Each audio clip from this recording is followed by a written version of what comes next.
Hello readers by eyes and by ears, this is Marty Chan and welcome back to my YouTube channel. Today we are resuming with the reading of Stars of Chaos, also known as Sha Po Lang by Priest.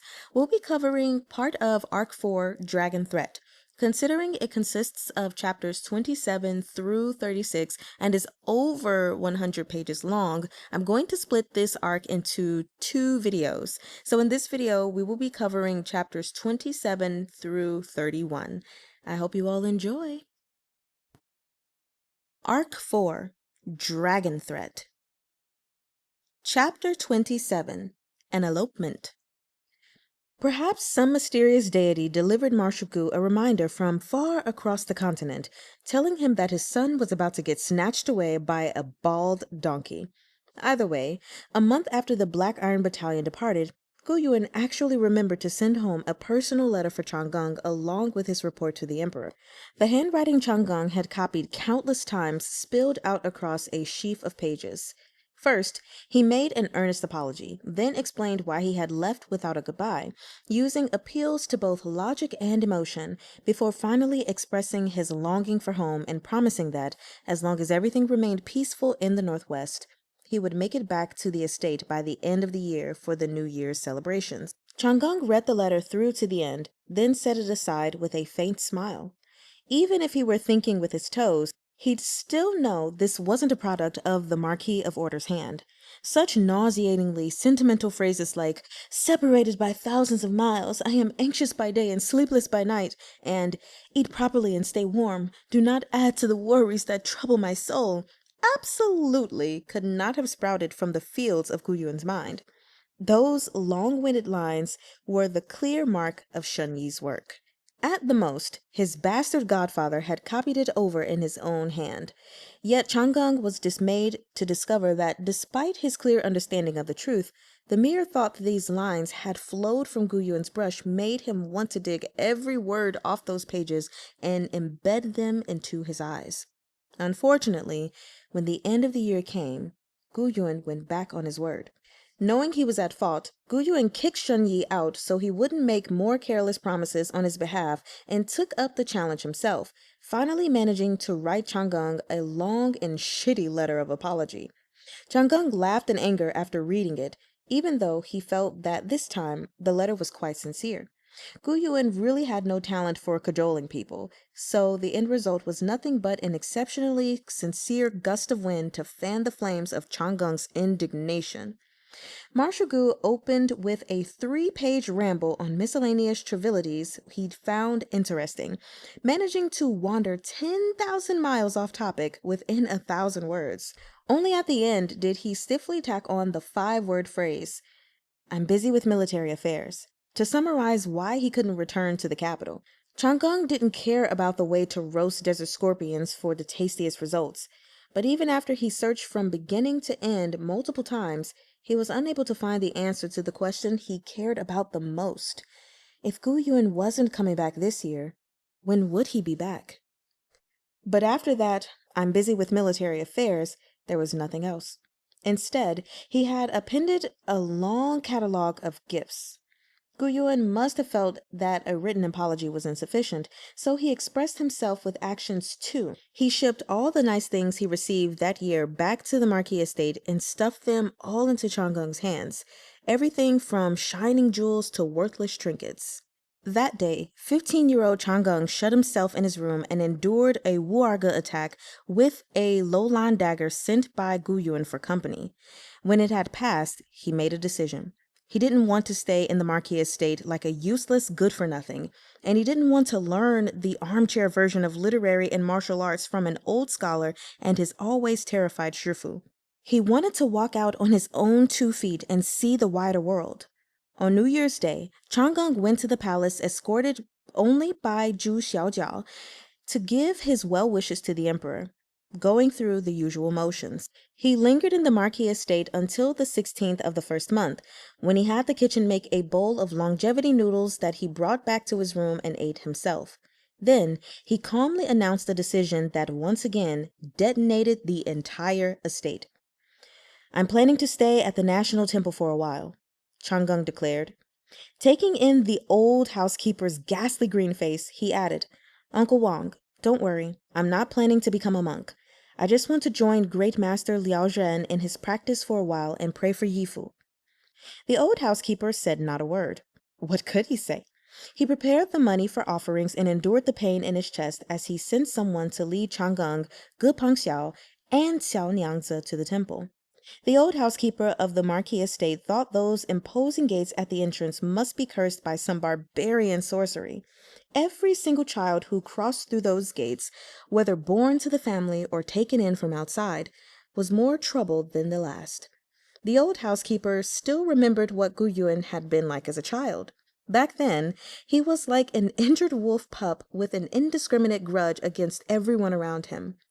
That one managed to stumble his way to adulthood and could finally stand firm on his own. Yet now, here came a child who was even more incomprehensible. After Gu Yuan left, Chang'eng began to spend his days at the National Temple. This half-grown teenager could have made any other friend, yet he insisted on running to the temple at every opportunity. It was one thing when the fourth prince Li Min didn't leave the house, but now when he did, his destination was truly uncommon. The old housekeeper's intestines twisted into knots in anxiety, fearing every day that Chang'eng was going to take the tonsure. But he also knew that 15 and 16-year-old boys were notoriously resistant to the advice of their elders. Not to mention, he hadn't raised Chang'eng himself, so he didn't dare interfere directly with the boys' decisions. Instead, he made his appeal to Cao Niangzi and Ge Pengxiao. When Cao Niangzi heard what the old housekeeper had to say, his eyes bugged out so hard he nearly dislodged the powder on his eyelids. What? That bald donkey is trying to lure my Chang'eng into becoming a monk? In this world, decent-looking men were as rare as phoenix feathers and unicorn horns. The marshal had left without a word, and no one had seen hide nor hair of him since, so Chang'eng was all Cao Niangzi had left. Chang'eng had reached adolescence while narrowly avoiding showing any signs of growing up ugly. How difficult a feat was that? Yet now there was a risk he'd end up bald? Thus, the old housekeeper rapidly gained an ally. The next day, Cao Niangzi specially changed into men's clothing and shamelessly insisted on witnessing the Buddha's holy ground with Chang'eng. As he strolled out the door, he made a show of rolling up his sleeves before the pair of iron puppets at the gate, signaling his determination to succeed. The iron puppets weren't equipped with human emotions, and woodenly watched his back as he slithered away like a snake's beard. But when they arrived from the National Temple that evening, Cao Niangzi never mentioned making that monk reveal his true nature ever again. Rather, he determinedly joined the daily Buddhist study party, for no other reason than that the wicked monk was entirely too handsome. The marshal was handsome enough, but he was too intense. He couldn't just sit still and let people admire his face. But Great Master Liao Zhen was different. Cao Niangzi thought he was practically a walking lotus flower. If you put him in a potted arrangement, his beauty would be immortalized for 100 generations, and a single glimpse would be enough to leave one relaxed and joyful for days.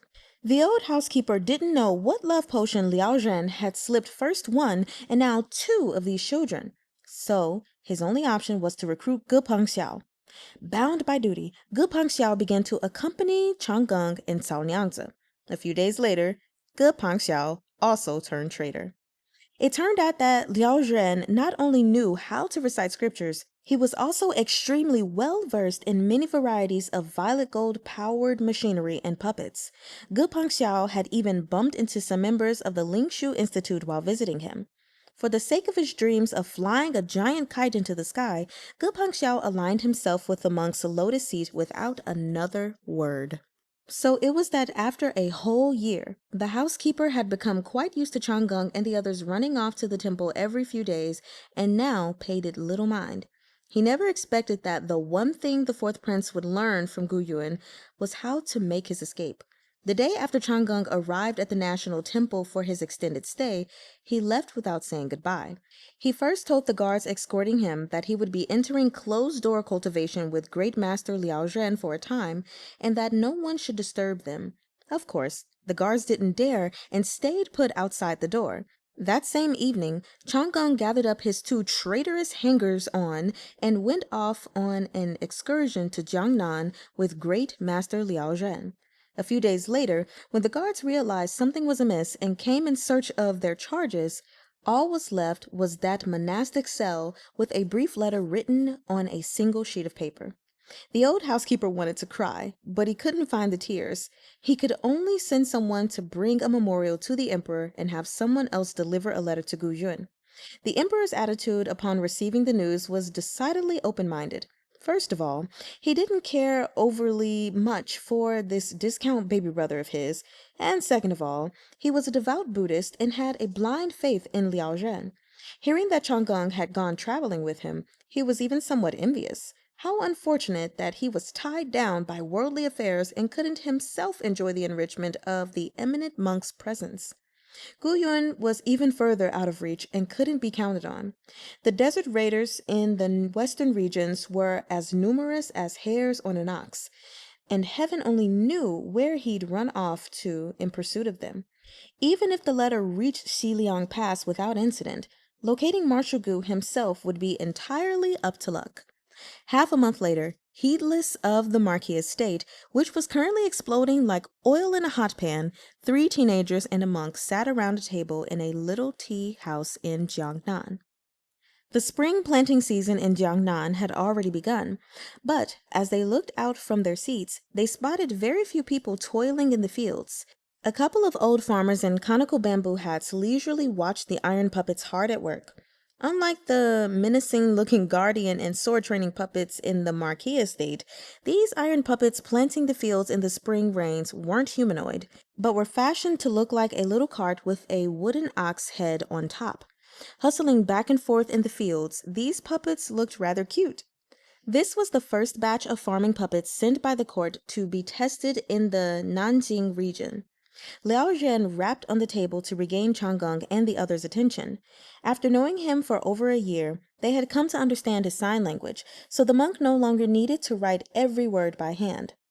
I have seen the farming puppets Jiangnan is introducing here in the West before, he signed. A single puppet can easily manage a whole acre of land by itself. Although they need to burn a bit of violet gold, after some improvements, most of their power can be supplied by coal. This way, the cost to operate them is very low. Supposedly, such a puppet is even cheaper than an altar lamp. Why, that's a good thing, isn't it? Said Xiao. From now on, people won't need to rise early and retire after dark to work on the fields. The court had provided the puppets being trialed here to the local government of Nanjing, where country gentlemen of the region registered to claim them and took responsibility for their maintenance. If their tenants wished to farm the land themselves, they could, but if they didn't, they could give the land they rented up to the puppets. At harvest time, these tenants would pay an extra tenth of their rent to cover the cost of the coal and a small amount of violet gold burned by the puppets. Very few people participated the first year. After all, they would have to pay an extra tenth on their rent. But by the second year, the practice had already begun to spread. The folks saw that these things really were more efficient than people, and even after paying the extra rent, they were still left with a higher yield than before. And they didn't need to work from dawn to dusk. Who would pass up such a good deal? This was the reason for the grand sight of Jiangnan's unpeopled fields. Liao Zhan smiled, but didn't sign anything further. I don't think it's necessarily a good thing, Chang'e cut in. If iron puppets can replace people completely, what use are people? The land the tenants rent belongs to the country gentlemen. For the first few years, perhaps, they'd be willing to keep these idlers around for the sake of old ties. But how long will that last? Xiao was entranced by all sorts of engines, dreaming of them day and night. He piped up, "The farmers can stay and become artificers." "I know the answer to that one," said Cao Nyangzi. "All the steel armor of the defending troops in Yanhui town put together needed no more than 2 artificers to maintain, and they only ever asked for Shenxian General Shen's help on occasions when they were overwhelmed. There isn't a need for that many artificers. They can find other things to do, like what, exactly, he was unable to say for the moment. The butcher's family had lived decently well back then, and to Gepang Xiao, there were plenty of other things to do in the world besides farming fields. Cao Nyangzi struggled to peel his gaze from Liao Zhen's face. Then, if everyone has no work, or most people have no work, will they revolt? Liao Zhen looked down at him, and Cao Nyangzi's face promptly went boiling red. Not yet, Liao Zhen sighed. The three teenagers fell silent for a while. Then Chang'eng asked, "Is it because of my Yifu?" Liao Zhen looked at him with a smile. The New Year's Eve before last, when the Westerners' tiger escaped and the streets fell into chaos, everything settled down after people saw my Yifu. Chang'eng paused, then continued. Later, I heard people say that such a huge crowd around Kite's Flight Pavilion, if my Yifu hadn't intervened, many of the spectators would have been trampled to death. Bringing your highness out without permission, I must have terribly antagonized the Marquis of Anding, Liao Zhen sighed. Once the truth comes to light, I hope your majesty will save this monk's meager life from under the Marquis's sword. Both Gepang Xiao and Cao Nyangzi laughed, thinking Liao Zhen was making a joke. After all, their impression of Gu Yuan was that he was always pleasant and amiable. Liao Zhen smiled too, with difficulty, and changed the subject. The people still tell tales of how the old Marquis once compelled the northern wolf to bow its head with only 30 black carapaces. They all see the Black Iron Battalion as godly soldiers with a godly commander, omnipotent and impenetrable. With a great rafter beam like the Black Iron Battalion holding up the nation, even if there are rebels bold enough to defy the government, it will be difficult for them to amass sufficient momentum. Chang'eng sat up straighter. But I've heard people say that to demolish a house, the first thing to do is destroy the rafters. Liao Zhen looked at the young man sitting across from him. If Gu Yuan returned now, he probably wouldn't even recognize Chang'eng. In the short span of a year, he had shot up several centimeters, and the childish set of his brows had disappeared entirely. The boy whose entire scalp had prickled at the thought of going out on New Year's Eve now sat in a tea shop among the fields of Jiangnan, discussing the world and the lives of the people with a monk. Your Highness need not worry. The Marquis is well aware of these matters. Chang'eng thought of the calligraphy stating, "The world is inescapable," hanging in Gu Yuan's room, and flinched slightly. A wave of longing at once welled up in his heart like it had burst through a dam. He sat quietly for a moment, allowing that longing to surge and subside, then picked up the cup of tea brew on the table and, with a self-mocking laugh, drained it dry. The object of Chang'eng's longing was currently deep in the vast deserts of the western regions, where he'd been in a standoff with the largest gang of desert raiders for over a month. By now, Xiliang Pass was no longer as uninhibited as it had been in the past. Ever since Great Liang signed the Xiliang Pass agreement with the Pope, the whole region had become an auspicious land where the riches of the world came together.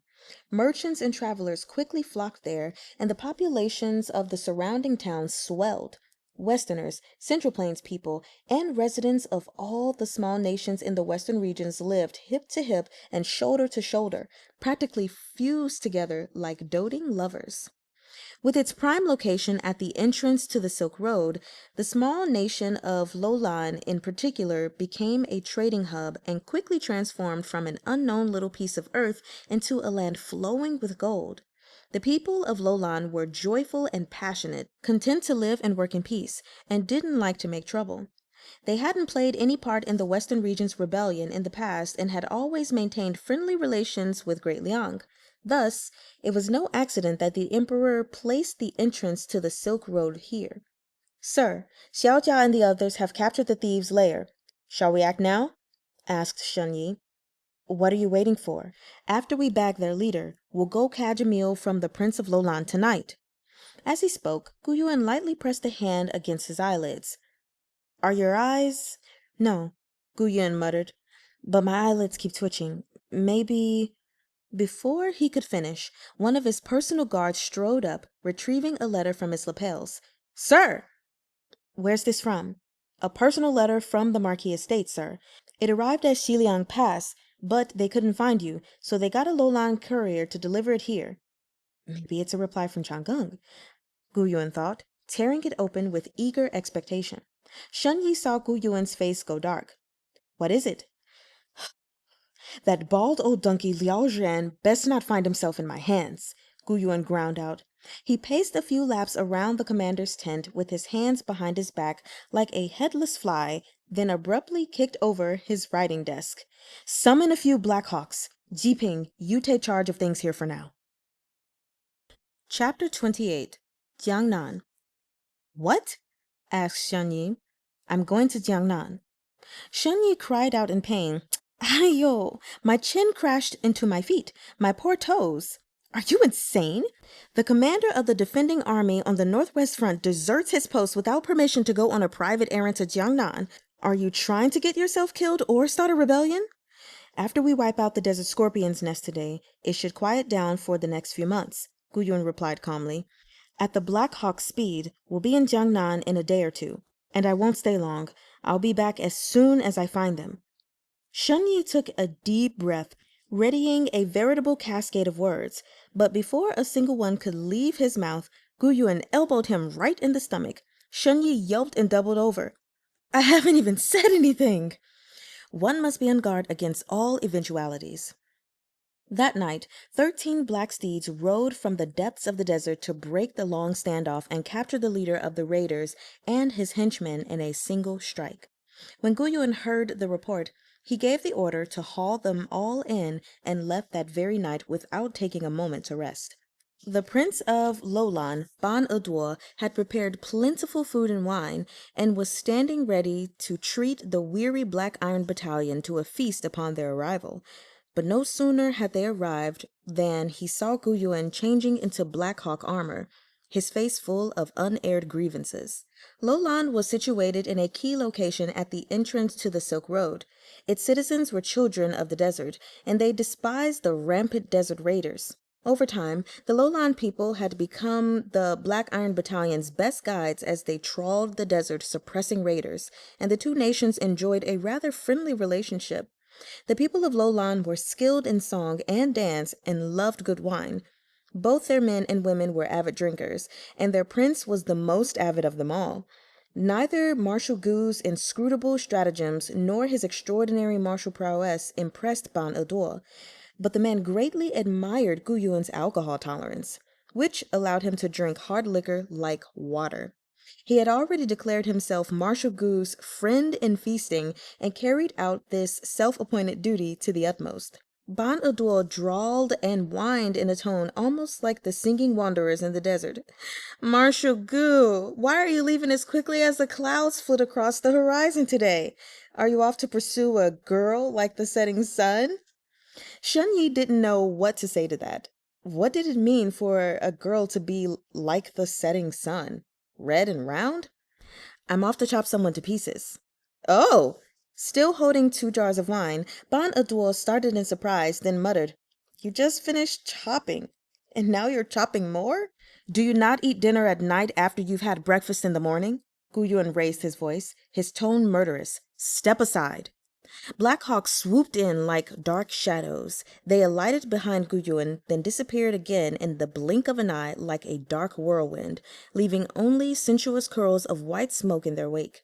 Ban Eduo watched their forms disappearing into the distance and asked Shen Yi with a voice full of admiration. The marshal has to chop people to pieces 3 times a day? Shen Yi beckoned him to lean in and whispered in his ear. Someone took off with his son. Ban Eduo wrapped his arms around himself in a dramatic bear hug. Oh, she must be a girl just like the full moon. No, just a shiny head like the full moon. Leaving Prince Ban Eduo groping his own head in confusion, Shen Yi turned back to the camp with a heart full of worries. After a few steps, his face drained of color.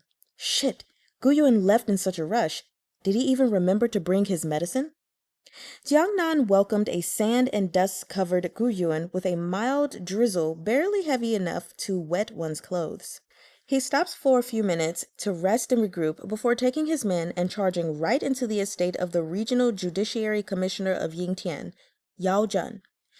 Given Gu Yuan's position, there should have been no reason for him to have any friendly connections with the local officials of Jiangnan.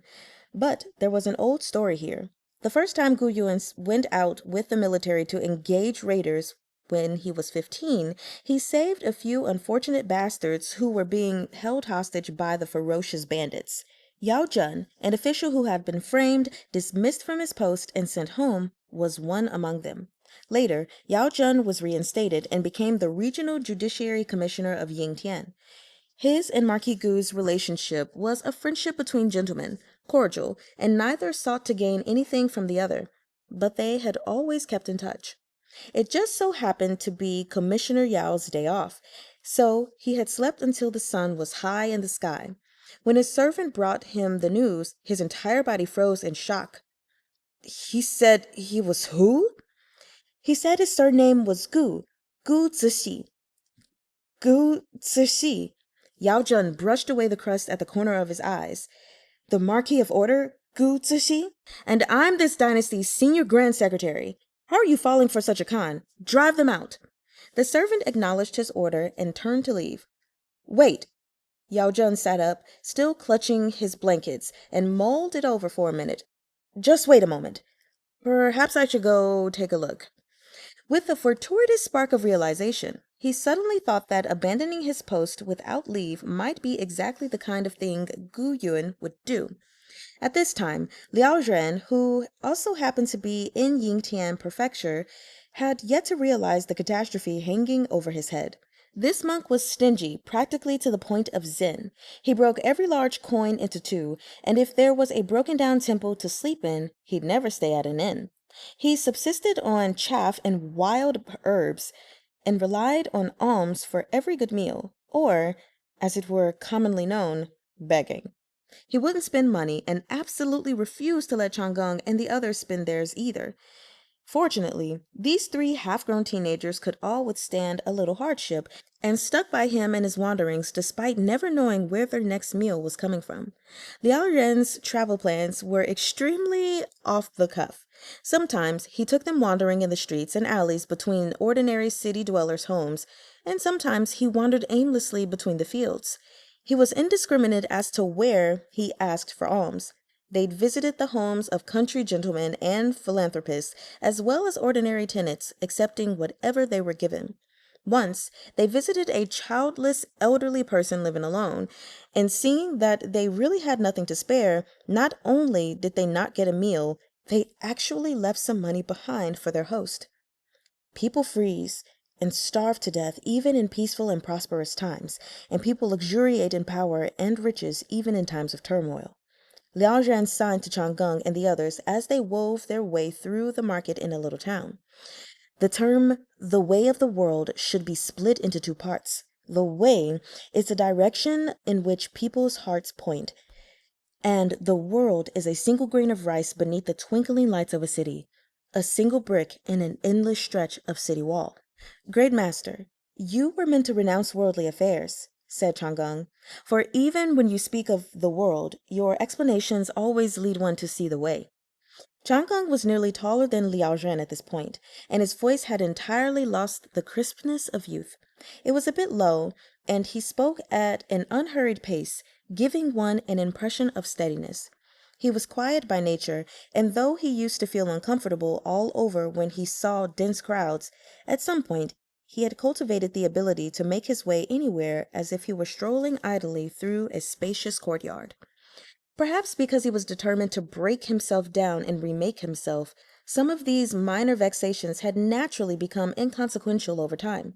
Liao Zhan smiled serenely and signed. If a monk does not know the way of the world, how can he claim to have renounced it? Liao Zhen had Liao Zhen had an extraordinarily compelling face. When he was scrubbed clean, he looked like an eminent monk aloof from the dust of the mortal affairs. When he hadn't bathed for days, he looked like an eminent monk who had overcome worldly tribulations. The all-encompassing aura of the Buddha glowed from his bald head, and his limpid eyes pulled with the desire to deliver all living beings from suffering. Now, if he were only a bit more generous with a certain square-holed, metallic worldly possession, Chang'eng and the others would truly have considered him an eminent monk through and through. Cao Niangzi suddenly interrupted this eminent monk and whispered in a hushed tone, "Stop with the metaphysical sparring, Chang'eng Dage. Haven't you noticed all the people looking at us?" The four of them, a monk, a refined and elegant young master, a puffed-up nouveau rich kid, and a young girl who, while pretty, seemed a little off, were an extremely conspicuous party in the first place. They were long accustomed to being watched, and even Chang'e was no longer so sensitive to the eyes of passers-by. But this time, the attention seemed rather too much. When the townspeople saw them, they all stopped to stare, and not only did they stare, they also pointed and whispered among themselves. "I feel like something is about to happen," Gepeng Xiao muttered. "You're right," said Chang'e. As the tallest of the four, Chang'e had already peered past some of the onlookers' heads and spotted a notice affixed to a nearby building. The notice featured a realistic portrait of a handsome, bald-headed monk with delicate features. Written beneath it were the words, "The man pictured above has impersonated an eminent monk of the Temple of National Protection and committed, among countless other evil deeds, the wretched crimes of fraud and deception. A warrant is hereby placed for his arrest, with the award of 10 taels of fine silver for any individual who reports relevant information." "Great Master Liao Zhen," said Chang'e, "you're worth 10 taels of fine silver." Liao Zhen stood unmoving, like a living portrait of a beautiful monk. "My Yifu must have received news from Uncle Wang and sent people to harass you." Chang'e cast a sidelong glance at the crowd, which was beginning to roil in pursuit of those 10 taels of silver. He turned to Liao Zhen. "My apologies. Let's be on our way."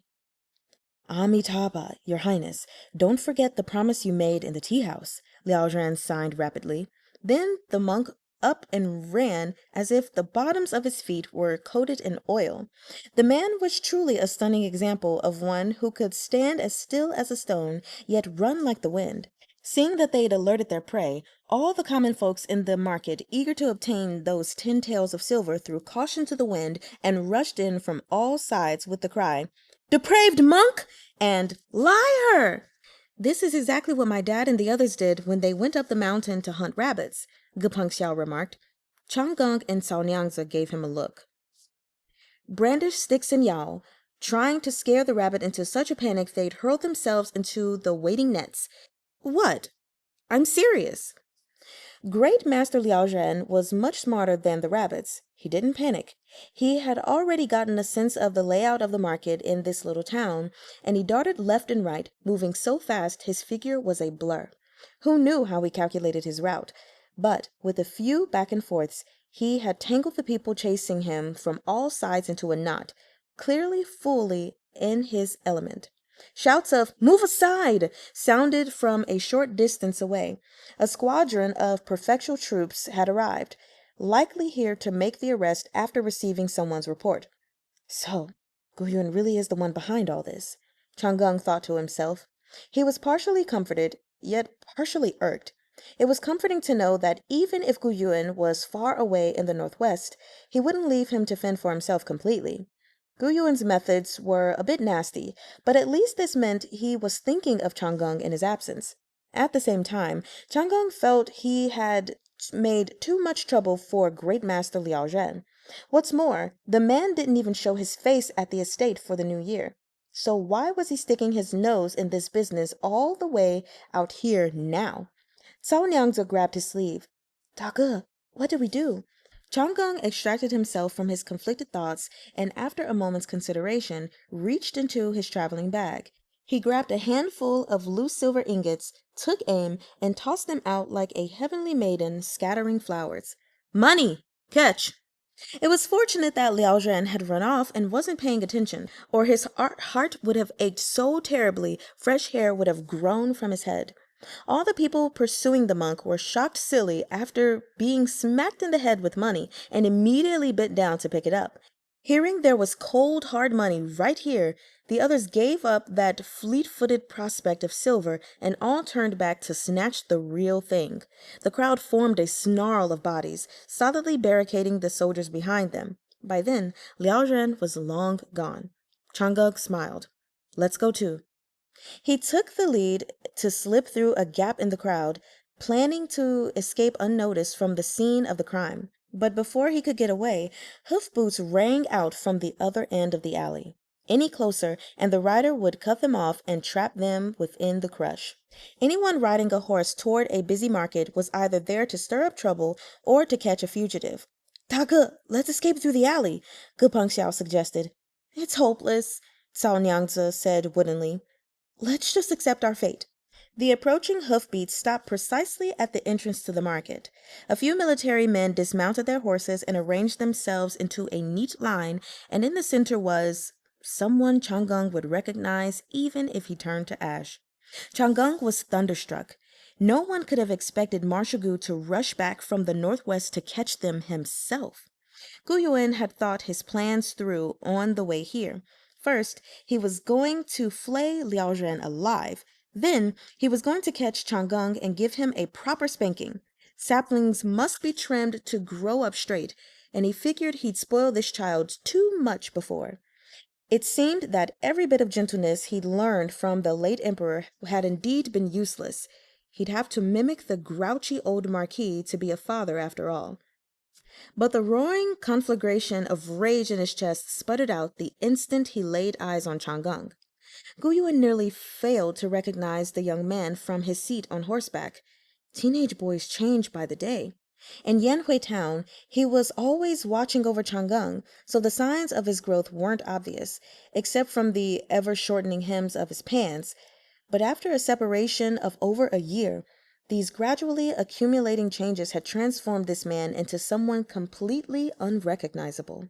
His height had caught up to the tall and slender Gu Yuan, and his thin body had filled out into an adult's lean figure.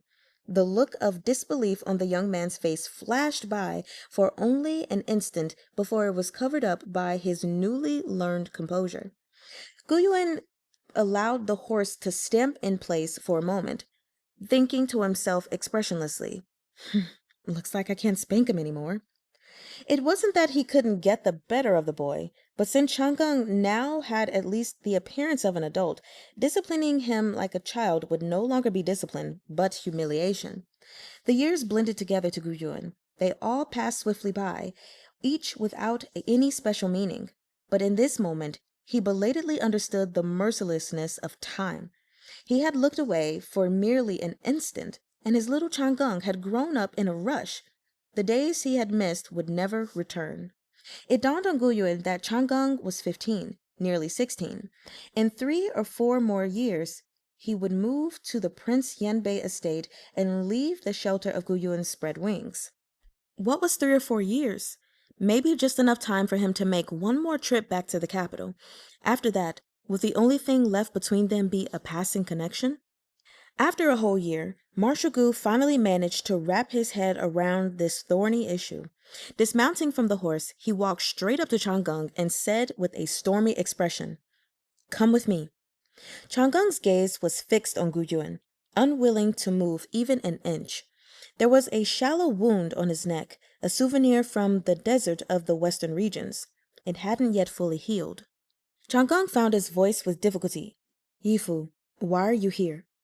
Gu Yuan scoffed coldly, then led the way out of the market without another word. Even the sound of his voice has changed, he thought to himself, dismayed. The prefectural soldiers who had accompanied him jogged over, bouncing eagerly up to Gu Yuan. "Sir, that monk managed to escape. Should we give chase?" "Yes," said Gu Yuan. "Spread the warning throughout the town. Even if he jumps into the sea, fish him back up." "Yes, sir." Behind them, Cao Nyangzi surreptitiously tugged on Gupeng Xiao's sleeve. Gupeng Xiao stuck out his tongue. In this, they were like clay Buddhas trying to cross a river. They couldn't even ensure their own well-being, so even if they had the desire to help, they hadn't the ability. Gupeng Xiao could only shake his head and hope great Master Liao Zhen could fend for himself. Chang'eng and the others followed Gu Yuan all the way to the estate of Commissioner Yao, the regional judiciary commissioner of Yingtian.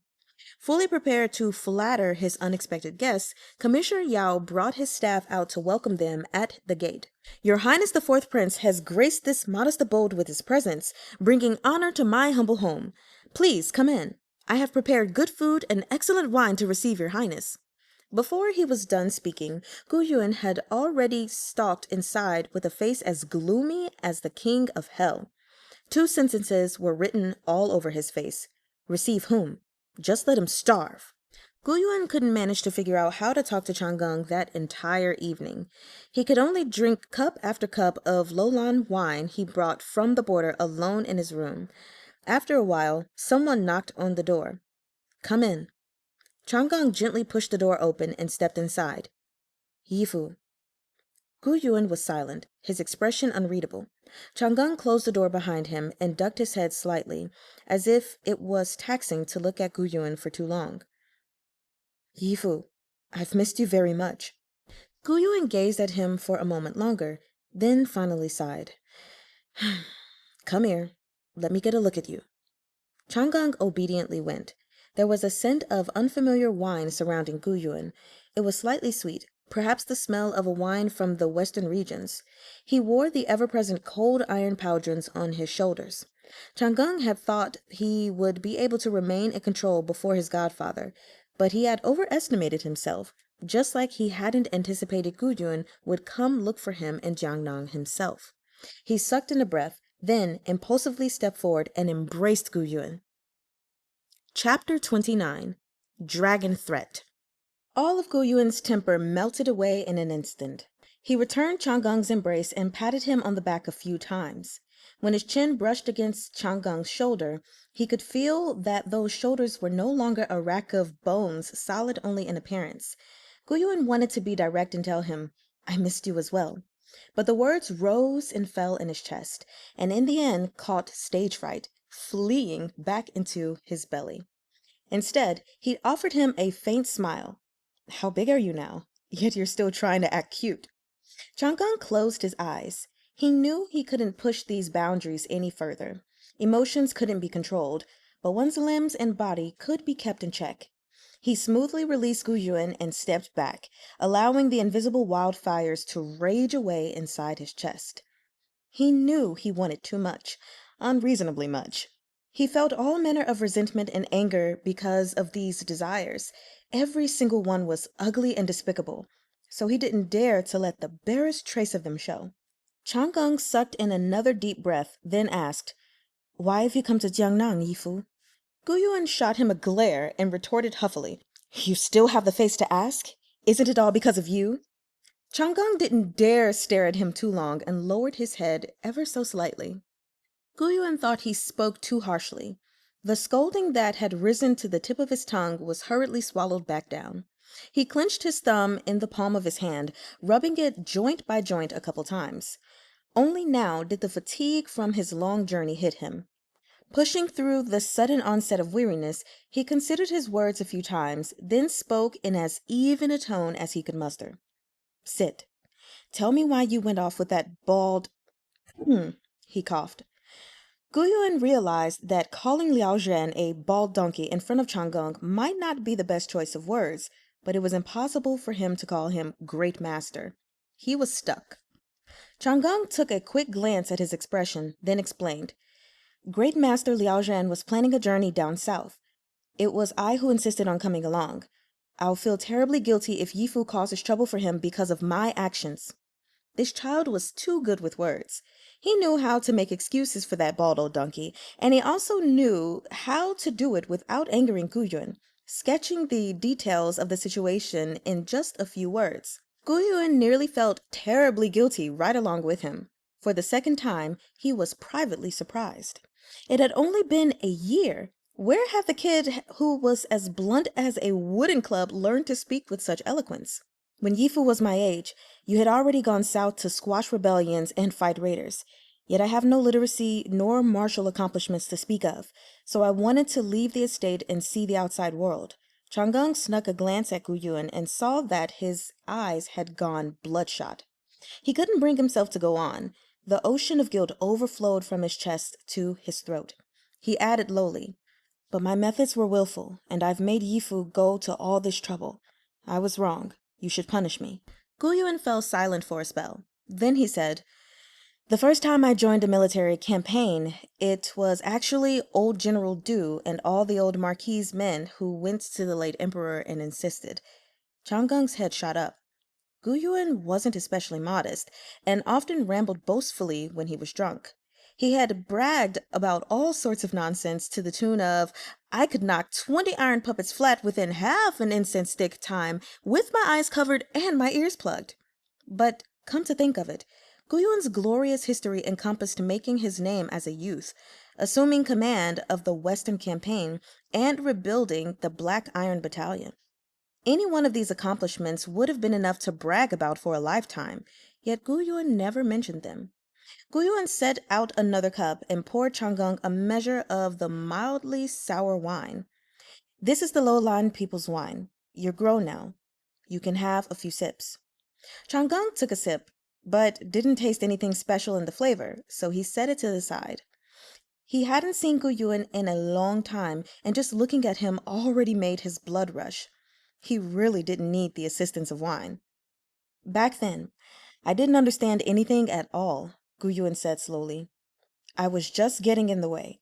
But I was also young and arrogant, and refused to humble myself and admit my flaws.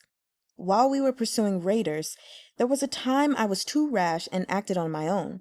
I made a serious blunder and lost more than 30 suits of heavy armor paid for in hard-earned silver and gold. And because of me, old General Du was seriously wounded. Have you heard of General Du Changde? Chang'eng had heard Liao Zhan talk about him. That monk knew the literary and martial officers of current and previous dynasties as well as he knew his own family treasures, and perhaps even better than he knew the Buddhist scriptures. Over a decade ago, the old Marquis of Anding and his wife had passed of illness one after the other while Guyuan was still young. It was old General Du who had taken charge of the situation, holding his own at the borders and in court. He later died en route to the northwest when he suffered complications from his old injuries, and it was how Guyuan became the commander of the Western Campaign at the tender age of 17. Guyuan sighed. If not for me, he would have stayed in top shape. He would never have succumbed because of a mere cold. When the army returned after suppressing the raiders in the south, the old general didn't say a word about my mistakes in his memorial to the court, but only praised my achievements. This memorial kept me in the army. At this point, Guyuan paused for a moment. How did he end up here? He'd spent the whole journey thinking he'd teach Chang'eng a lesson when he caught him and pondered all kinds of methods, from a verbal to a physical beatdown. Yet it had somehow transformed into him sitting down and telling the young man about his own disgraceful past. He thought he'd be loath to discuss these events, but digging them up now, he found he could face them with open honesty. This genuinely exceeded his understanding of himself. Perhaps Shunyi was right. To an old father, a young child really was a heavy burden, enough to force a person's head down and make them take a good look at themselves. I hold this position not because I'm better than anyone else, but because my surname is Gu. Guyuan looked at Chang'eng. Sometimes your birth determines what you must do and what you must not do. For the first time, Guyuan explained to Chang'eng face to face why he couldn't take him to the northwest, even if the explanation was rather obscure. Chang'eng returned his gaze, not moving an inch. After a moment of deliberation, Guyuan continued. But if you truly know what kind of road you wish to walk, you shouldn't worry too much. So long as I'm alive, I'll have the strength to sweep away any obstacles from your path. Aww. Chang'eng had thought that in his time with Liao Zhen, he had cultivated a mouth that dared to open and speak with any kind of person. Only now did he discover that any kind of person still excluded Guyuan. With Guyuan, he was awkward and tongue-tied.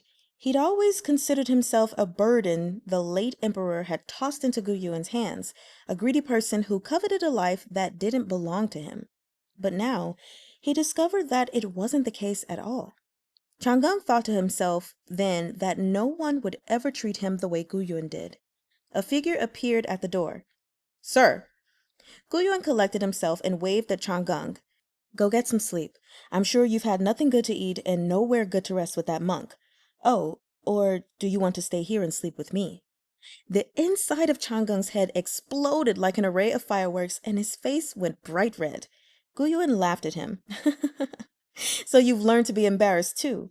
Wasn't it always me who coaxed you back to sleep when your nightmares frightened you to tears? Chang'e had no idea how to handle this slander uttered right to his face. And the worst part was, Guyuan had spoken so frankly. It sounded like such a thing had actually happened. This young man, who was mature beyond his years, at once lost all his fire and fled from Guyuan's room on unsteady steps. Only after Chang'e was out of sight did Guyuan beckon to the person outside the door. Come in. The soldier in Black Hawk armor promptly entered at his command. The subordinate followed orders to pursue that monk. Liao Ren's offense of absconding from the capital with the youngest prince was egregious. But, as the group had already been found, it wouldn't do for Guyuan to offend the national temple too deeply, especially when Chang'e had already spoken up in their defense. Forget it. Tell Chongzi to rescind the arrest warrant. Just say it was a misunderstanding, and I'll treat the great master Liao Ren to a vegetarian meal someday in the future. Chongzi was Yao Zhen's, Commissioner Yao's, courtesy name, and even though Gu Yuan claimed the matter was settled, if Liao Zhen had any wits at all, he'd never dare show up for that meal. Gu Yuan had his own ways of making sure the monk wouldn't be able to swallow so much as a single sip of water while sitting across from him. Yet unexpectedly, that Black Hawk confessed quietly, "This subordinate is incapable. I have not yet located that eminent monk. However, earlier this morning, I caught sight of him boarding a ferry, and when I went to search it with the prefectural soldiers, we discovered this." As he spoke, he removed a small bundle of cloth from his lapels. He carefully unrolled it to reveal a strip of cloth stained with a trace of golden powder. Accepting the bit of fabric from the soldier, Gu Yuan took only a single glance at it before his brows furrowed into a frown. He knew this substance very well. It was called shattered heart, an ore that appeared in tandem with violet gold. In its powdered form, it could be mixed into violet gold at a certain ratio to prevent the volatile fuel from accidentally igniting during long transports. Once the cargo arrived at its destination, one simply used a special method to filter it out of the violet gold. It was a very convenient solution. But when the government transported violet gold, they either flew it on giant kites or took the official roads, with soldiers from the local garrisons along its path escorting the shipment. Why would such a thing appear on a ferry that even a monk could sneak onto? You didn't disclose this to anyone, did you? Of course not, sir. Gu Yuan stood up and paced a few steps around the room. Let's do this then. Don't rescind the arrest warrant for now. Tell outsiders that I will have the monk captured no matter what. Take the others and keep a close eye on that ferry. I want to know where it came from and where it's going. At this point, Gu Yuan's words ground to a halt. With a start, he realized his vision was going blurry. A double image, neither heavy nor light, was beginning to take shape around the figure of the Black Hawk. Damn it! Gu Yuan cursed to himself, keeping his outward expression even. I left in too much of a hurry. I didn't bring any medicine. No wonder he'd had a niggling feeling he'd forgotten something. How could that freeloader Shun Yi not remind him?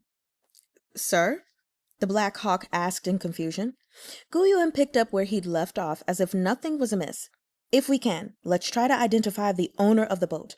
Watch closely to see who the people on that ferry interact with throughout the day. Yes, sir.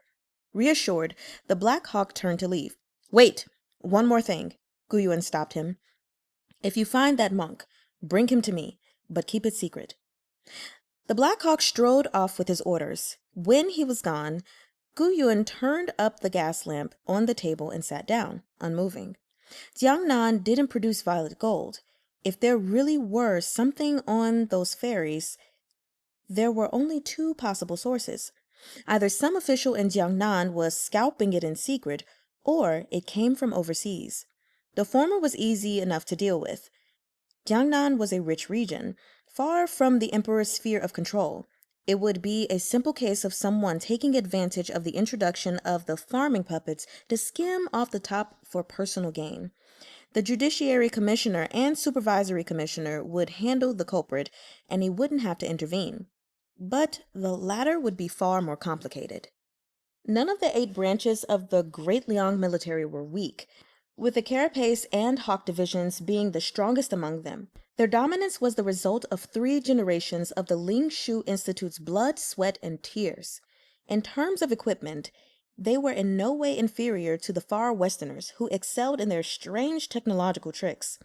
Only the Dragon Division was an exception.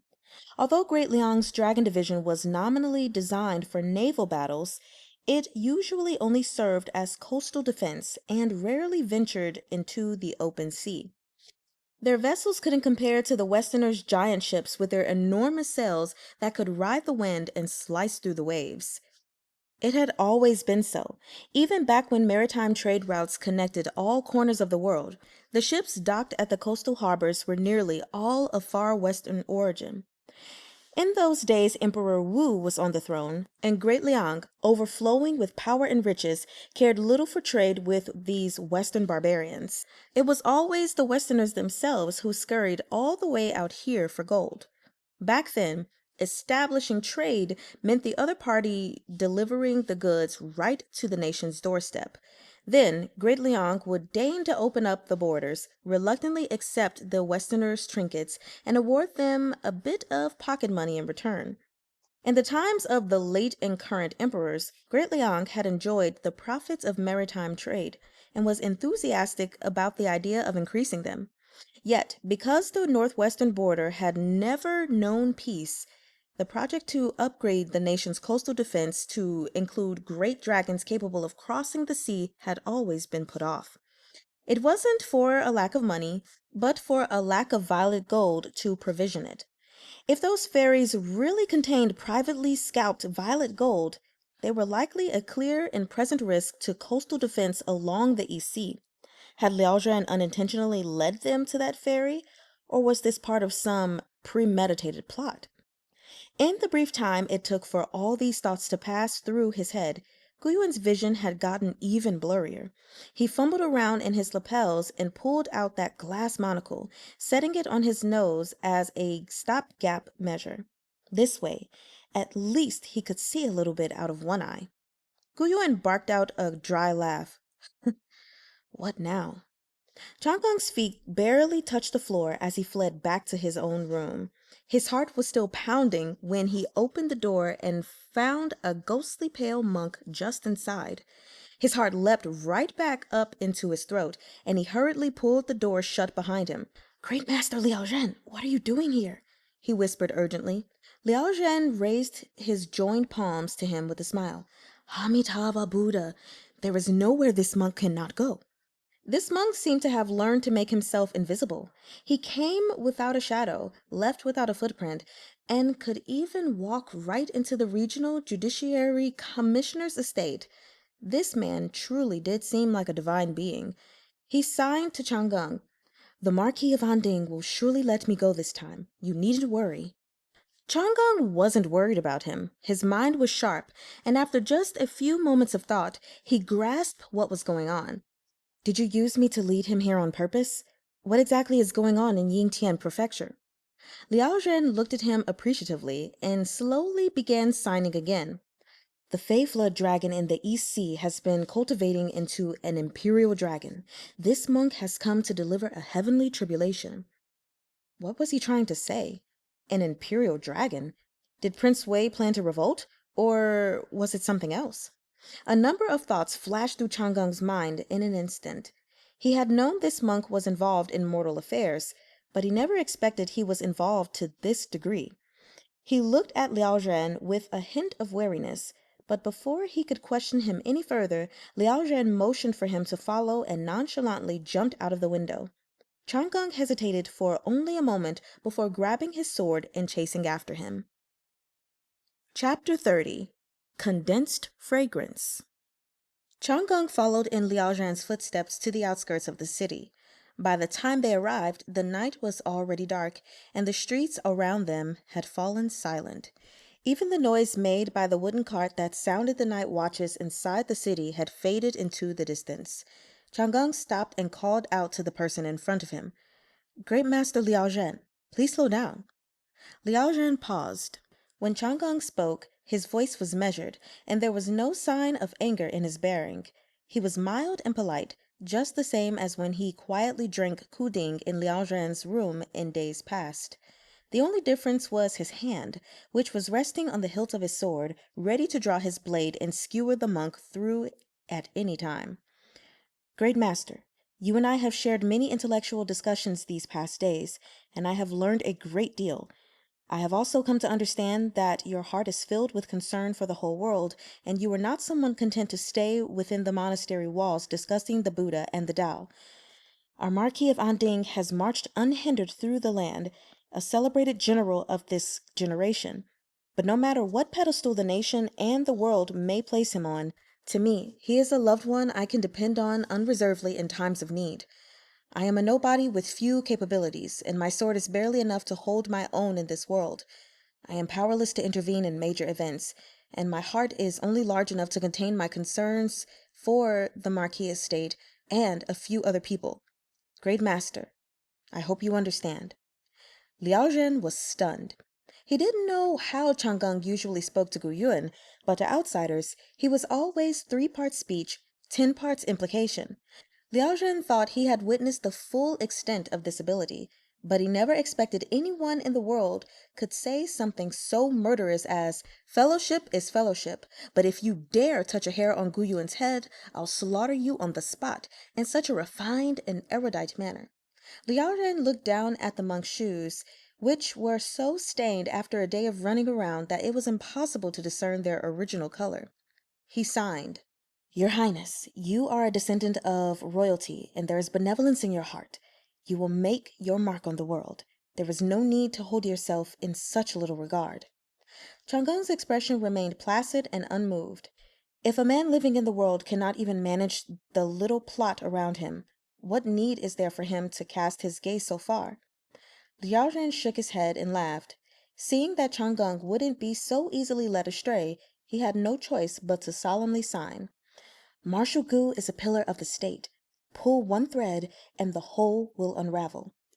How would this monk dare harbor any ill intent? Chang'e's hand did not move from his sword. But you did in fact lead my Yifu here on purpose. Liao Ren's face grew serious. Please follow me, Your Highness, he signed. Chang'e gazed at him for a moment, then lifted his sword again and smiled. It seems I must trouble you to lead the way and dispel my doubts, Great Master. And if you can't dispel them, I'm still going to skewer you. Liao Zhen peeled off his robes and flipped them inside out. His white monk's attire, which looked like someone's mourning clothes, unexpectedly had 2 sides, and the inside was black. After draping them over himself and covering his head, the monk disappeared into the darkness. A suspicion floated to the surface of Chang'e's mind. Thinking back, they hadn't seen Liao Zhen change his clothes this whole journey, walking from the capital to Jiangnan. Was it really a layer of black cloth on the inside of his robes, or did he just never wash them and turned them inside out to keep wearing once one side turned black? At that thought, Chang'e's skin began to crawl. He practically couldn't walk side by side with this eminent monk anymore. Draped in this nighttime camouflage, Liao Zhen led Chang'e along a winding path through Jiangnan's numerous, tightly packed bridges and across flowing water. Before long, they reached a pier on the inland canal. A waterway between Great Liang's external seaports and the canal had been constructed long ago, and the coastline and the canal ran in parallel. The inland journey by boat was swift, and this convenience had once made the waterfront along the canal into a wealthy district. Because taxes had risen the past few years, however, the place was beginning to seem rather desolate. But a starved camel was still larger than a horse. It was already late in the evening, yet merchant ships and sailors were still bustling about on the pier. Liao Zhen signaled for Chang'e to stop, then signed. The Black Iron Battalion has already planted scouts up ahead. Don't get any closer. Chang'e shot him a glance, then took out a field scope and peered toward the water. The pier was peaceful, with sailors and porters coming and going. On the shore, some soldiers from the Jiangnan garrison were inspecting cargo. He couldn't see any of the Black Iron Battalion's people, nor could he see anything abnormal on the water. Chang'e's trust of Liao Zhen was thin at the moment, so he kept his questions to himself and instead began to silently observe. The sailors were transporting cargo stored in thin wooden crates onto the ship. Before they could be loaded into the hold, the lid of each box was opened, and the boxes were placed on a gear-operated conveyor belt so the garrison soldiers on guard could inspect them.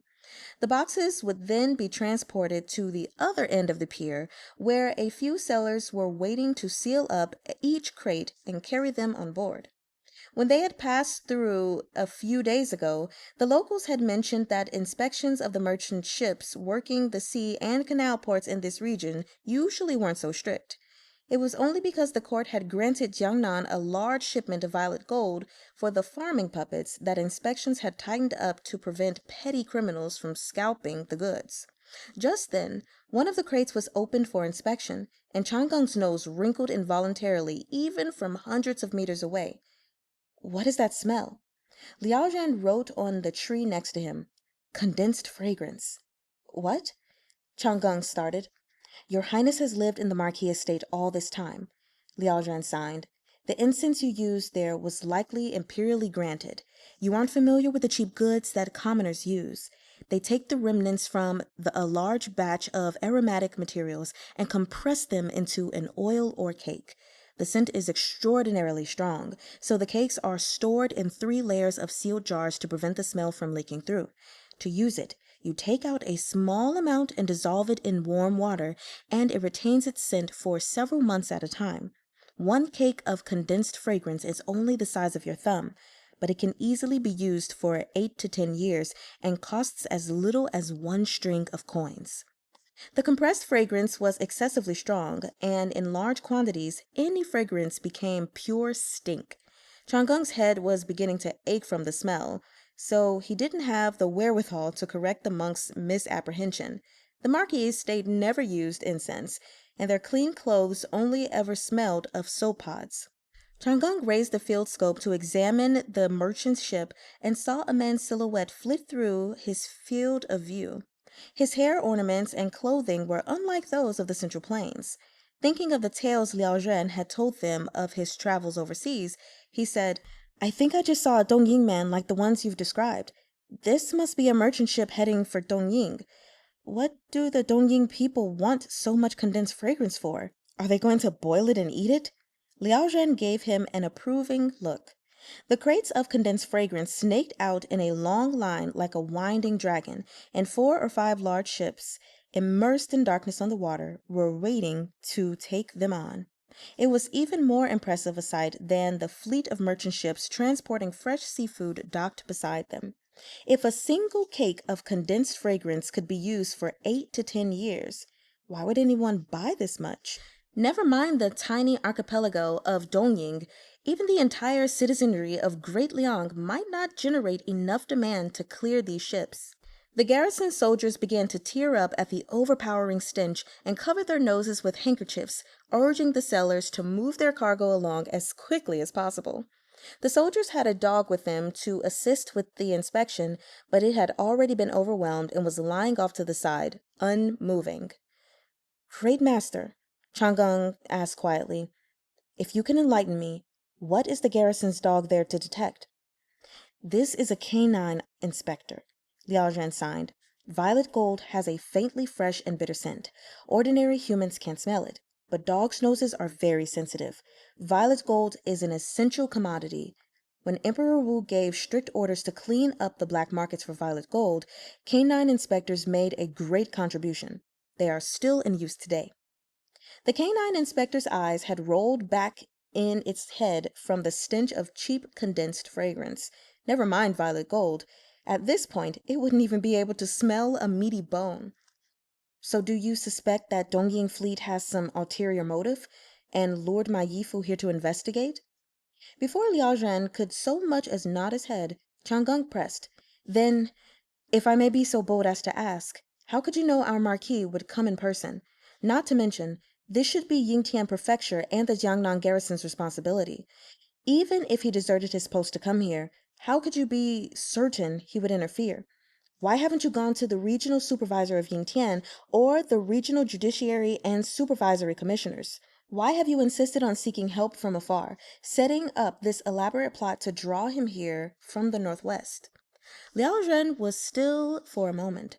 He had thought Chang'e would be too shocked upon encountering such a far-fetching conspiracy on his first solo journey, far from home, to look too deeply into the surrounding details.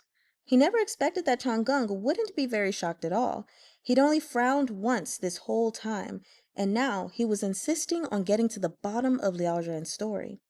The monk couldn't help but recall the rumors of how Gu Yuan had retrieved this child from the little town of Yanhui back then. It was said that the fourth prince's adoptive mother had orchestrated the barbarian rebellion in Yanhui town, and that the prince's choice of justice over family had allowed the Black Iron Battalion to defeat the barbarians in one fell swoop. But how old had Chang'e been back then? 12 or 13 at most. Liao Zhen suddenly very much wanted to ask, during the unrest in Yanhui town, did you kill anyone? But after a moment, he swallowed the words back down, because he felt there was no need to ask. Chang'e looked back at him placidly. There, in the moonlight, Liao Zhen saw twin shadows within Chang'e's eyes. He knew Chang'e had a unique wisdom and maturity beyond his years, but he'd assumed it was a sensitivity born of his sudden change in status at a young age, as well as his dependence on the charity of others in the capital.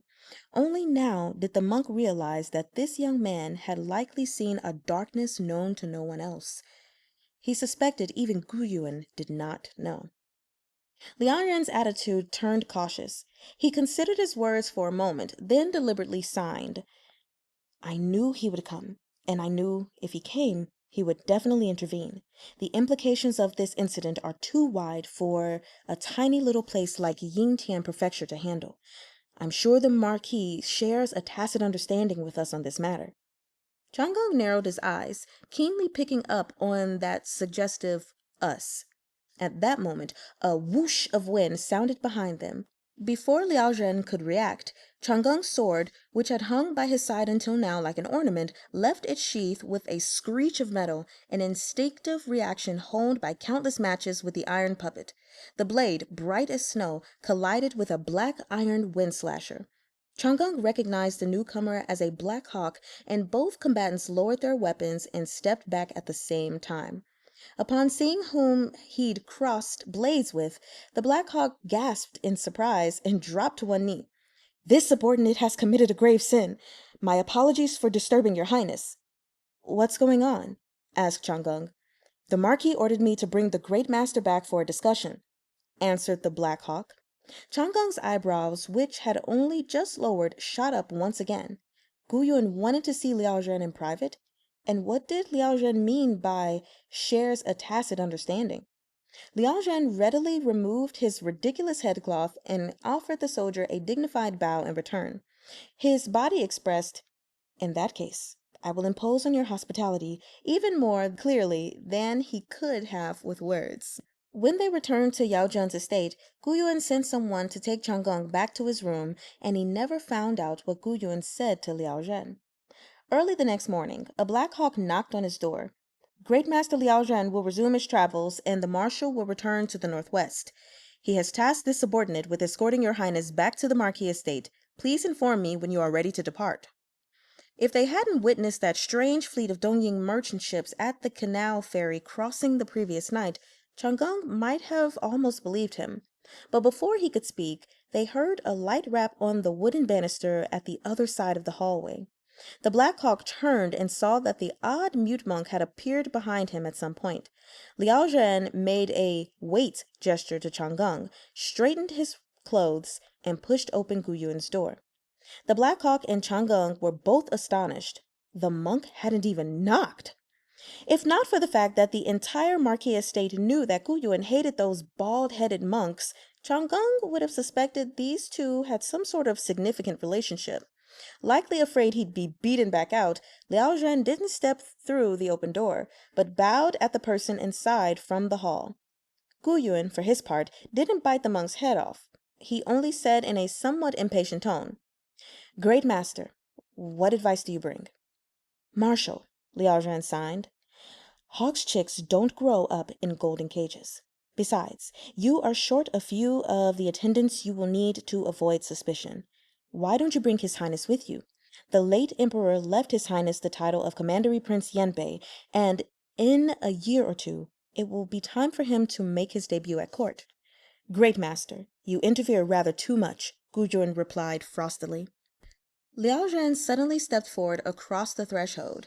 He must have signed something to Gu Yun that the others couldn't see, because inside the room, Gu Yun fell silent. Cao Niangze whispered from behind Chang'eng, "What does that mean? Is the marshal going to bring us along?" Chang'eng's heart began to pound. With Gu Yuan's temperament, he would never agree to bring them along. Chang'eng was certain of this.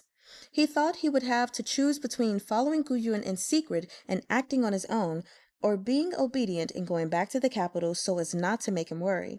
He had never for a single moment thought Gu Yuan would actually choose to bring him. The wings of hope ignited in his chest, and sweat coated his palms. He'd scarcely been this nervous when facing off against the barbarians in Yanhui town. Finally, he heard Gu Yuan sigh. Fine, let them come. But they're not allowed to leave my side, and we follow the plan as previously discussed. Ge Pengxiao and Cao Niangze, who had no idea what kind of excursion they'd signed up for, howled with joy. Chang'eng looked down and coughed lightly, pushing the silly smile that had crept up back off his face. At the same time, another question rose in his heart. What had Liao Zhen said to Gu Yuan? Was there possibly someone in this world who could convince his godfather to change his mind? Not long after, a ratty carriage set off toward the outskirts of the city. The driver was a monk, and inside the carriage sat a frail and scholarly young master along with 2 servants and a maid. The Black Hawks accompanying Gu Yuan had vanished from sight. Chang'eng couldn't resist taking another look at Gu Yuan. He had shed his armor and changed into a set of robes with wide sleeves and a high collar to hide the injury on his neck. His hair was unbound and spilled over his shoulders in a sensual and unruly manner, as if in mockery of that bald-headed driver. A strip of black cloth covered his eyes. With the upper half of Gu Yuan's face hidden, Chang'eng was dismayed to discover that his attention inadvertently lingered in the vicinity of his young godfather's pale lips. The only solution was to direct his gaze at the floor to avoid staring. "My lord, why are you dressed like that?" Ge Pengxiao couldn't help asking. Gu Yuan tilted his head toward him meaningfully, pointed to his own ears, and deadpanned. "I'm deaf. Don't talk to me." Ge Pengxiao didn't know what to say. What a tyrannical deaf man. Who knew whose lousy idea this was? But Gu Yuan's plan was to finagle himself onto those condensed fragrance ships in the guise of a fragrance expert. Some professionals believed using all 5 senses would impair the faculty of smell, so they would blind and deafen children in their youth and raise them to get by with their sense of smell alone. Fragrance experts raised in this way were believed to be the best of the best, and people respectfully addressed them as fragrance master. Once they completed their apprenticeships, their services were priceless. Gu Yuan had covered his eyes to play the role of a deaf-blind fragrance master. He had been in this getup since they'd departed, and asked everyone not to speak to him. So invested was he in his performance. When they reached the pier, a stranger was waiting for them. Chang'eng lifted the curtain to see a rotund, middle-aged man with an amiable smile. "Zhang Xianxiang is later than expected. Did you encounter any delay on the road?" Chang'eng didn't know whose identity Gu Yuan had seamlessly assumed, but he guessed that the real fragrance expert had been kidnapped en route by the Black Hawks. With a completely straight face, Chang'eng cupped his hands in greeting and said, "Our apologies. Our master can neither see nor hear." The middle-aged man was taken aback. Gu Yuan reached out and patted Chang'eng's arm to signal that Chang'eng should lead him. He took Gu Yuan's arm and wondered to himself, even if he's just pretending, his eyes really are covered. Why isn't he having any trouble getting around? He didn't grope around in the slightest before finding Chang'eng. His aim was precise, almost like he was used to being blind. Yet, this was but a fleeting suspicion.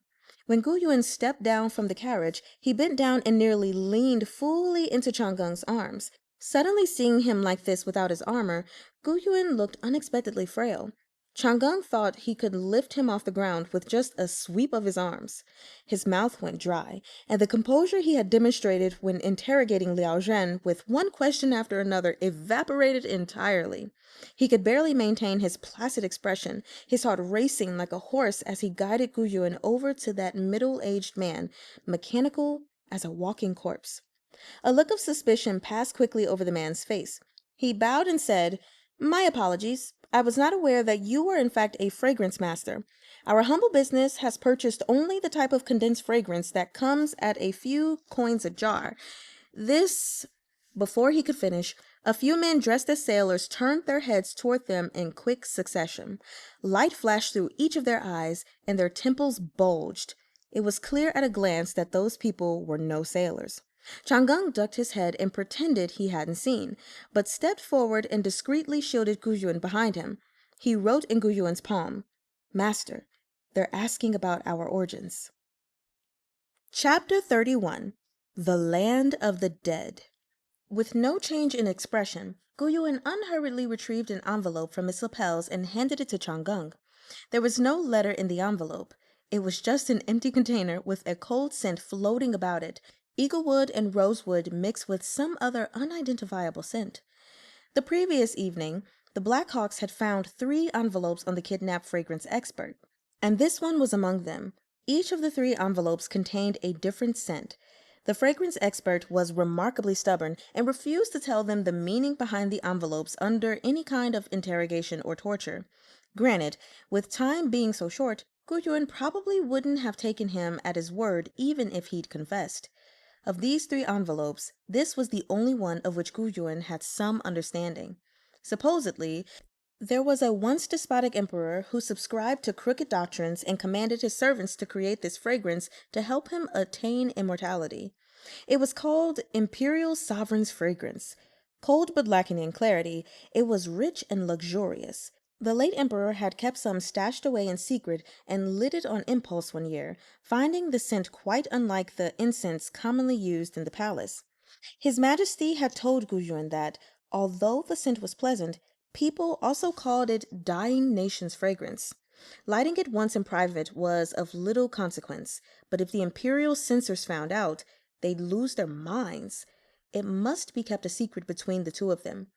All these years later, Gu Yuan still had a strong impression of this dying nation's fragrance.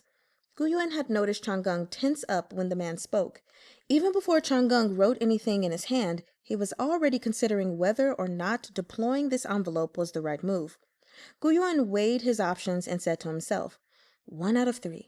Those are decent odds. If all else fails, we'll just go with the flow. Fortunately, he was the only one aware of these decent odds. Everyone else, seeing how perfectly assured he was, simply followed his lead. A change came over the man's face. He accepted the envelope and carefully sniffed it a few times, his face unreadable. Are we going to have to fight? Chang'e wondered to himself. Gu Yuan casually patted his tightly clenched hand, a center of calm despite the fraught atmosphere. When the middle-aged man looked up at Gu Yuan again, his expression was much more relaxed. My name is Jai Song. I am the overseer of these ships. May I ask where you have come from and where you wish to go? This was a code. Chang'e wrote every single word of it onto Gu Yuan's palm. Gu Yuan opened his mouth for the first time and said, From the earth to the land of the dead. The man who called himself Jai Song appeared startled by his answer. After a moment of hesitation, his voice seemed to weaken a bit. Then I will be troubling the fragrance master. This way, please. Gu Yuan stood unmoving, his performance of deafness unimpeachable.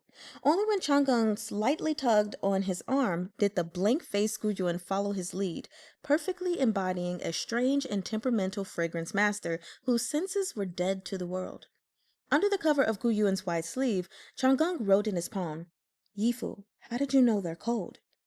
The Blackhawks, ordered to keep a watch on the merchant ships the night before, had overheard the same exchange between 2 sailors and included it in their detailed report.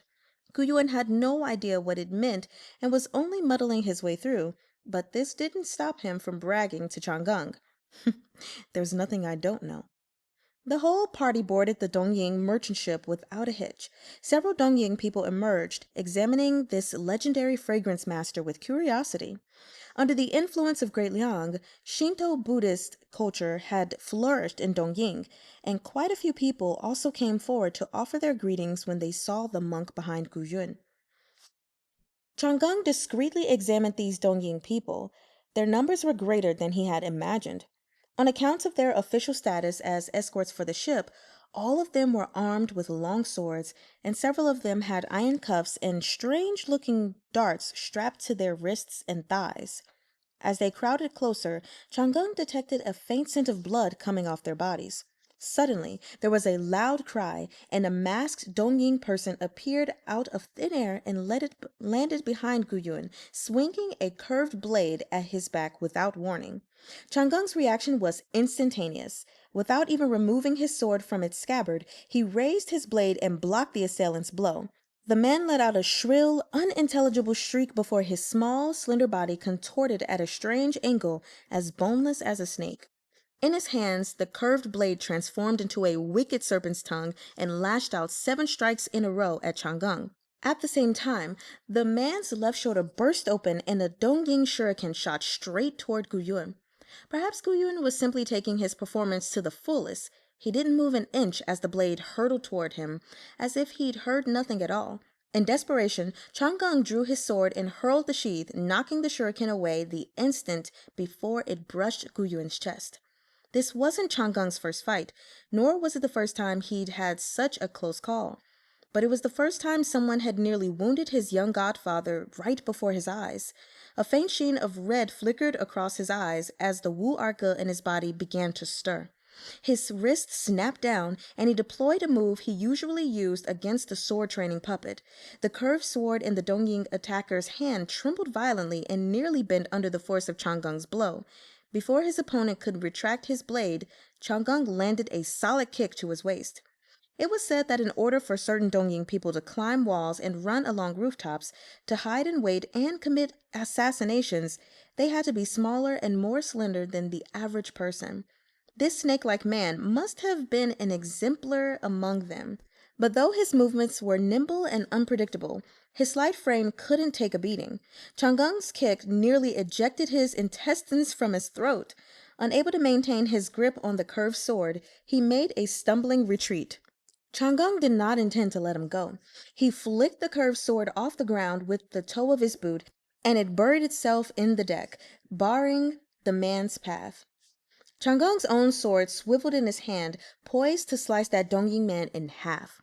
The whole scene happened in an instant, before either friend or enemy had the chance to react. Seeing Chang'e about to strike the killing blow, 3 different cries of "Stop!" sounded at once. Several eastern swords were thrust out from all directions, blocking Chang'e's relentless attack in a flurry of movement. The stupefied Liao Zhen wiped sweat off his brow. Last night, Chang'e's threat to skewer him had indeed been earnest. "Out of my way!" Chang'e shouted. Jai Song hurried over, babbling out a lengthy string of words. A misunderstanding. It is all a misunderstanding. Mr. Kamikawa here is visiting Great Liang for the first time. He doesn't quite understand the etiquette. Seeing that you carried a sword, he wanted to play a little joke. Please forgive him. Don't stoop to his level." Chang'e stared at that snake-like man curled up behind a row of defenders with a slightly reddened gaze. He squeezed 2 words out between gritted teeth. "A joke?" Jaisong offered an apologetic smile and turned to Gu Yun, who was still standing there as if nothing were the matter. "Zhang Xiansheng." Seeing the man's blank expression, he once again recalled that these top-level fragrance experts were all blind and deaf. He stepped forward, reaching out to pat Gu Yun on the arm, but before he could make contact, something whipped through the air behind him. Luckily, Jaisong's reflexes were quick, or he would have lost everything below his wrist. "Don't touch him!" Jaisong was stupefied. In this party, one couldn't hear, one couldn't speak, and 2 of them were a pair of half-grown kids who looked like a drum and drumstick standing next to each other. The only person who could speak on behalf of the group was currently out of his mind and hadn't even put away the lethal weapon in his hands. The situation fell into a temporary stalemate. Gu Yuan chose that moment to finally open his venerable mouth. Why are we still wasting our time here? At this rate, we'll miss our departure time. He appeared not to have the faintest idea that such a heart-pounding struggle had broken out right beside him. Jaisung hurried to smooth things over. Of course. We're all on the same side here. He was still speaking when Gu Yuan raised his hand, ignoring everyone else in the vicinity. Chang'eng paused, flipped his scabbard off of the deck with the tip of his sword, and resheathed the blade. He stepped forward and took Gu Yuan's arm, escorting him inside the cabin. Liao Zhan took up the rear and offered his greetings to the group of shocked Dongying people, his hands cupped politely in an amiable expression on his face. He pulled out a shabby set of wooden Buddhist prayer beads. The beads had originally been painted dark red in an imitation of red sandalwood, but over the years the monk had rubbed off most of the paint, leaving a mottled set of faded sandalwood beads. The pretty-faced monk in clothing as mottled as his beads maintained a pleasant smile as he silently recited scriptures. He prayed for all the people before him, then followed Gepeng Xiao and Cao Niangzi. This time, all the Dongying people they passed eyed their retreating backs as if appraising a great enemy. No one dared come up to greet them. Chang'eng led Gu Yuan to the cabin specially prepared for the fragrance expert. His nerves wound to the point of snapping. He glanced cautiously outside the door before closing it and turning to face Gu Yuan. Gu Yuan raised a hand to his lips. In his current state, unless someone pressed right up to Gu Yuan's ear and shouted, he couldn't hear anything at all. He could tell Chang'eng was about to talk to him from the rush of air as he whipped around after closing the door, and thus knew to shush him ahead of time. Shortly after Gu Yuan's 10th birthday, one of those old Marquis subordinates found a civilian medical expert who prescribed the special medicine he still used. Before then, he had simply lived with the impairments to his vision and hearing. The old Marquis spent half of his life iron-blooded. He was strict with himself and even stricter with his son. He didn't even know how the words doting affection were spelled. Regardless of whether Gu Yuan could see or not, and no matter how Gu Yuan felt about it himself, at the end of the day, he needed to learn what he needed to learn, and an iron puppet wouldn't take any mercy on him just because of his disabilities. Gu Yuan's childhood training companions were nothing like the sword training puppet he'd brought out to play with Chang'eng. The sword training puppet looked frightening, but it had been specially adjusted. It always stopped where appropriate when sparring with a person, and its weapons never hurt anyone. When real iron puppets began to fight, they were merciless iron monsters. What did they care if they hurt people? The young Gu Yuan had used his weak vision, hearing, and the feeling of faint shifts in the surrounding area against his skin to hold his own against them. But no matter how hard he tried, he could never keep up with the old Marquis's expectations. Every time he got used to one level of speed and power, the bar would immediately be raised. In the old Marquis's own words, "Either you get on your feet or go to a rafter to hang yourself. The Gu family would rather end its bloodline than keep trash among its ranks." These words were like a cold steel nail embedded in Gu Yuan's bones since early childhood. He could never pry it out no matter how long he lived. Even when the former Marquis passed and Gu Yuan moved into the palace, he dared not relax for even a single day. These senses of his, honed to the extreme after years of practice, could at the very least help him keep up appearances on certain occasions. This was also the reason he refused to wear thicker clothes except in temperatures no mortal flesh could withstand, because thick and heavy fur coats and padded cotton clothes dulled his senses. Gu Yuan groped around a bit in midair for Chang'eng's palm, then wrote, "The one who attacked you just now was a Dongying ninja. They're skilled at sneaking about and causing trouble. Watch out, the walls have ears." Chang'eng lowered his head and couldn't resist grabbing Gu Yuan's lightly calloused hand. He exhaled all the violent energy roiling about in his chest in a long sigh and shook his head in self-ridicule. Gu Yuan was always calm, and he was always the one scared half to death. Gu Yuan was puzzled to hear Chang'eng sighing out of nowhere. He tilted his head quizzically, looking at him with one raised eyebrow. Taking advantage of Gu Yuan's blindfolded eyes, Chang'eng blatantly stared at him until Gu Yuan felt along his arm and patted the top of his head. Chang'eng closed his eyes and barely managed to resist the urge to nuzzle into his touch. Instead, he plucked Gu Yuan's hand off and wrote, "This is the first time I've encountered such a situation at Yifu's side. I wasn't sure how to handle it, so I was frightened." The most frightening moment was when the Dongying man had thrown his shuriken straight at Gu Yuan's chest. Gu Yuan seemed to recall something and barked out a laugh. "Why are you laughing?"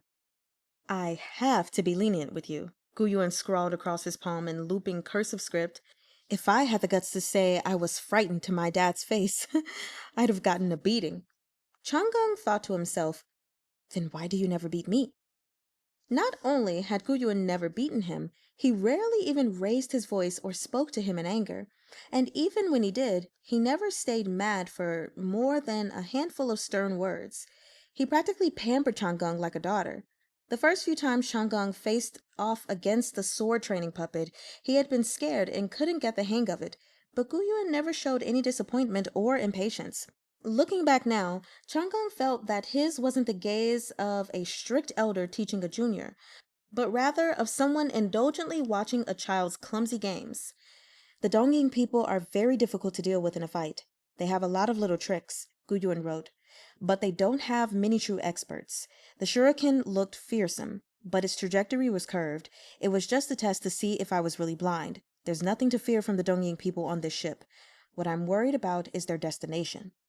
The merchant ship was set to traverse the waterway between the canal and the seaports and sail east toward the ocean to deliver its cargo to Dongying territory, passing through several inspection points on the way. All fragrance-carrying ships were required to have a fragrance expert on board to turn over verified samples at each inspection point. No matter the true purpose of this fleet, they must rely on this fragrance expert to keep their cover on the way. 10 or so days into their voyage, Gepeng Xiao snuck into Gu Yuan's room. "My lord, Zhang Xiansheng, Chang'eng Dage." When he got no response, he looked at the blindfold on Marquis Gu's face and muttered, "Ugh, I forgot he's deaf." Gepeng Xiao began pulling things out of his lapels. First, there were 2 compasses, then a small box that emitted an endless stream of white steam. This chubby kid was quite miraculous. It was like his belly could extend and retract. He could fit any number of things in his lapels when he sucked in, yet even after he removed the objects, he didn't seem to get any slimmer. "What's this? Is something burning in there?" Chang'eng asked, pointing to the box. "It's violet gold." Chang'eng was shocked. "Isn't that hot?" Gepeng Xiao peeled open his clothes to show a dark board covering the front of his chest. It was a plate used as protective insulation for the attachment of miniature cannons in heavy armor. He had cut it into a shape like a diamond-shaped doodle underskirt and now shamelessly patted his belly. "An iron doodle!" Gu Yuan removed his blindfold, put on his glass monocle, and scooted closer to examine Gepeng Xiao's masterpiece. He was rather impressed. Although this naughty kid usually acted like all he knew was play, the determination he'd shown in leaving Yanhui town and following Chang'eng to the capital at such a young age proved that even if he sometimes missed the big picture, he definitely had some thoughts of his own. Mimicking Liao Zhan's sign language, Gepeng Xiao signed. "Who said only women can wear doodle?" Gu Yuan gave him a thumbs up. "That's right." On the table, the 2 compasses spun in circles, completely incomprehensible. Gepeng Xiao motioned the other 2 to look, lightly knocked against the table with his knuckles, then raised 3 fingers. The compasses had been spinning for at least 3 days. Gu Yuan was a seasoned traveler, so he understood at a glance. Feng Shui masters always brought 2 compasses with them when they went out. If one of them started acting up, they could look at the other to tell if the compass was broken or if there was something strange about the locale. There were many places on the sea or in the desert where compasses would spin aimlessly. The merchant ships and fishing vessels usually avoided them. This group of Dongying people, however, not only didn't avoid such regions, they navigated their ship straight into one. Their route had clearly deviated from the declared destination. From the earth to the land of the dead. What exactly did the land of the dead refer to? "Fortunately," said Gepeng Xiao, "I also brought this." He opened the box, which was still trailing white steam. Inside was an exquisite little gadget with a tiny gear rotating in circles in the very center. This gear was connected to the axle, and there were several shiny golden rings along the edges of the interior.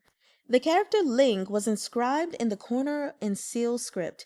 This was a creation of the Ling Shu Institute.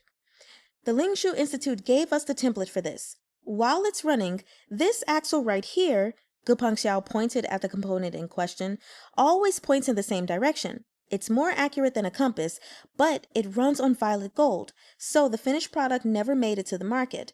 I hear the higher-ups rejected it. The Great Master and I made one of our own in secret, and we took some violet gold dregs from Daka's sword training puppet before we left. Gu Yuan carefully lifted the little thing. It was so delicate, he was afraid he'd break it if he handled it roughly. If Shunyi saw this, he would gladly hand over his body and soul to its creator. Gupeng Xiao once again reached into his lapels and produced a sheepskin map from who knows where, spreading the wrinkled material out on the table. His chubby finger traced over it for a while before landing on a certain spot. Based on our current heading, the Great Master and I have deduced that we've almost arrived. All right, everyone, so that concludes part 1, or the first 5 chapters of Arc 4, The Dragon Threat. Don't really have much to say yet, still. I feel like I say that every video. Maybe I have, maybe I haven't. But one thing I did want to say is that I appreciate Gu Yuan subconsciously taking Shunyi's advice on being open and honest with Chang'e on page 322. It was just nice to see him be real with him for a moment about, some things in his personal life. Because honestly, I feel like that kind of like emotional closeness or emotional intimacy is needed for Chang'e. The only other thing I want to say, just because it was literally in the last paragraph, I feel like on so many different occasions, it talks about Gupeng Xiao handling something, and he always got it from who knows where. And so I'm like, I think this kid may be very resourceful, and I'd love to see how he continues to handle his resourcefulness as he continues his journey with Chang'e and following him to the ends of the earth or whatever, being loyal to him. Anyway, like I said, that's pretty much all I have. The next portion or the next video is going to be the second half of Arc 4, and it's going to be chapters 35 through 36, which is roughly 65-ish pages. So I will see you guys next time. Well, 爱你们